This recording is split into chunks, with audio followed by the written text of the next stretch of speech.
పరిమళము నీదేనా నాలో పరవశము నిజమేనా బొండు మల్లి పువ్వు కన్నా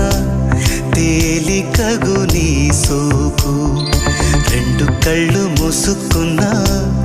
లాగు మరి నీ వైపు సొగసును చూసి పాడగాయలా కనులకు మాట రాదుగా అలా వింతల్లోనూ కొత్త వింత నువ్వేనా ఆ అందం అంటే అచ్చంగాను నువ్వే ఏ చిలిపి కళ్ళు